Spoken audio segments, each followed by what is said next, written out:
Good evening. I trust you're doing well. So I can't say that I wasn't disappointed that nothing happened yesterday, but nothing did happen. But I do understand that it is a process, and I must say that although it is an arduous process, I am enjoying it to some extent. Um, Regarding January 3, what did happen is that for the first time now, I mean, there's been a war ongoing between Russia and Ukraine, but it's been a proxy war. But now, for the first time, we have an open war between America and a BRICS partner.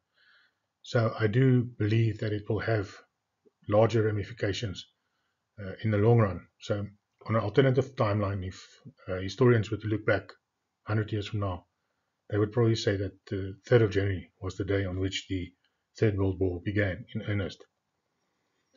Then I just need to say that Acts 27 and Acts 28 contains a lot of Italian words. I speak 3 languages, but I do not speak Italian, so I'm going to slaughter these words. Please just excuse me. So we read from Acts 27. And when it was decided that we should sail to Italy, they delivered Paul and some other prisoners to one named Julius, a centurion of the Augustan regiment. So entering a ship of Adramyttium, we put to sea, meaning to sail along the coast of Asia. Aristarchus, a Macedonian of Thessalonica, was with us. And the next day we landed at Sidon. So now I have it that the Exodus journey began on the 7th of September 2025. It is the new month and at the full moon. And the next day when they landed at Sidon, one day later, was the 8th of September 2025. After this slide, we'll get to the timeline. So just bear with me. So we read from Acts 27 verse 7. And we had sailed slowly many days and arrived with difficulty off Snidus. The wind not permitting us to proceed, we sailed under the shelter of Crete of Salmon. And Acts 27 verse 27. Now when the 14th night had come, as we were driven up and down in the Adriatic Sea, about midnight the sailors sensed that we were drawing near some land. And we also read from Acts 28 verse 7. In that region there was an estate of the leading citizen of the island, whose name was Publius, who received us and entertained us courteously for 3 days. Okay, they sailed. So first we see that they sailed for many days, but later on it is qualified as being 14 days.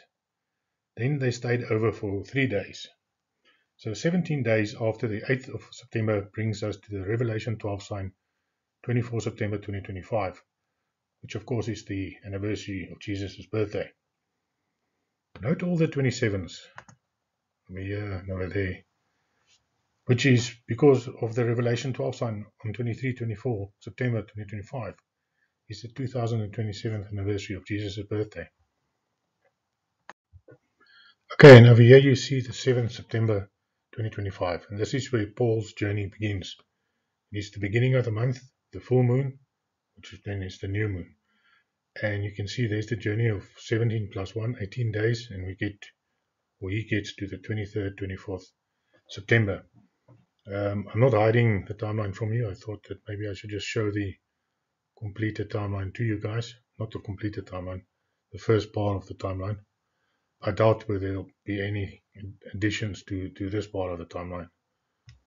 Now we get to the part that I just inserted, and this is in the middle of his journey, so I couldn't do what I did. But we read from Acts 28 verse 11.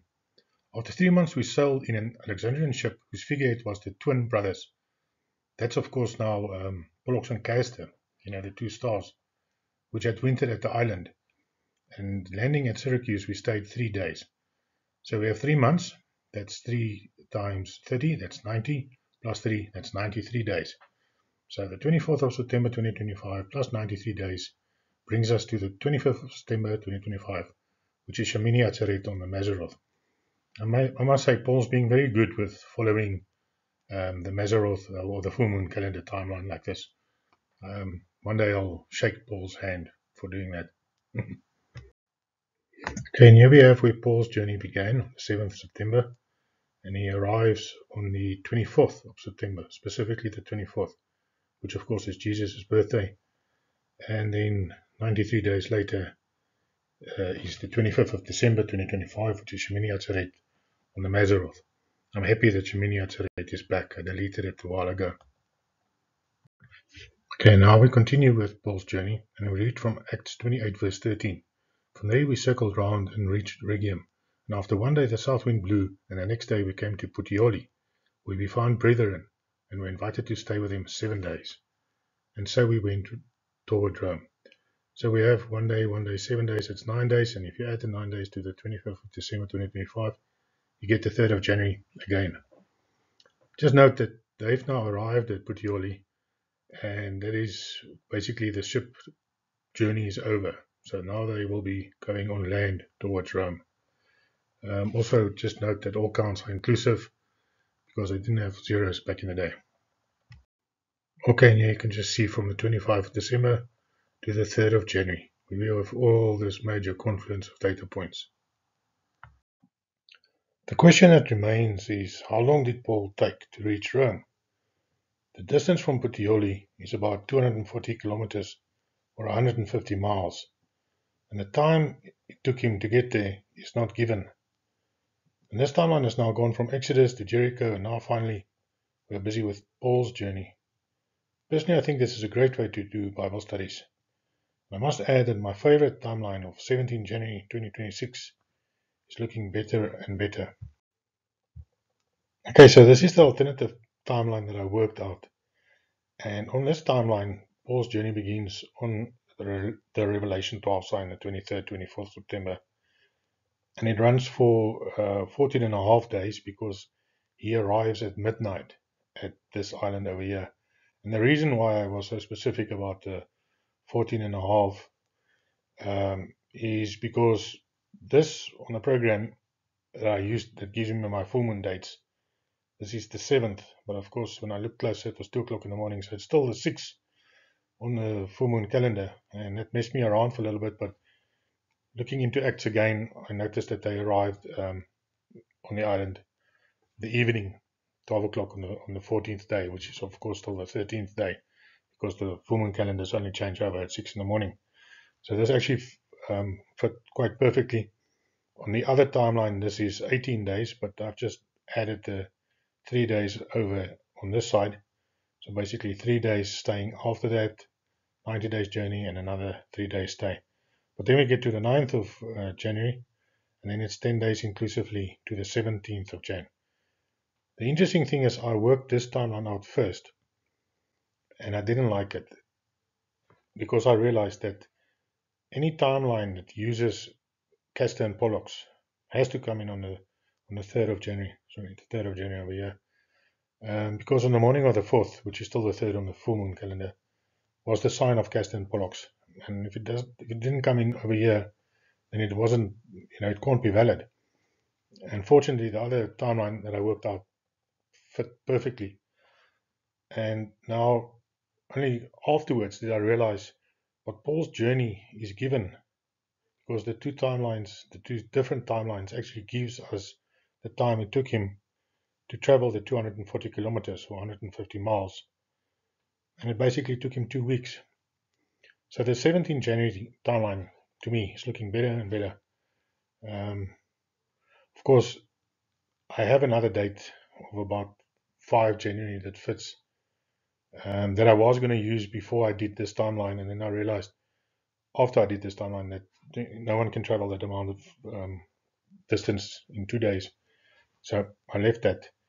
And then there is 28 April, but like I say, I've got one 7-year time span that fits over that, and that's from this specific 28 April to the 28 April in 2033. But so far, other than that, I haven't been able to find anything that fits. So if we don't go, around here, then I don't know. Then I'm done with timelines. Then I'll start talking about Bible stories like Genesis and so forth. Okay, and this is the last section of the 17 January timeline. You can see it comes in and runs for 1,260 days to 29 June, the year 29, the day on which the 2 witnesses are killed. And this corresponds with the 1,290 day count coming in from the Feast of Tabernacles to the same day where the abomination is set up. So basically the 2 witnesses are killed on the same day as the abomination is set up, or as I would say, as the day that the abomination goes live. And then 3 days later, 3.5 days also fit, is Shavuot. And this is the 1335 day count that comes in, Daniel's count, where it says, where the Bible says that those that make it 1335 days will be blessed. And of course, these guys, whether it's 2 individuals or a group of people, they are being resurrected. And of course, that is a major blessing. They go straight to heaven. And this is why this specific timeline, out of all the timelines, is my favorite one. But anyway, guys, that's it from me. Have a blessed evening. Goodbye.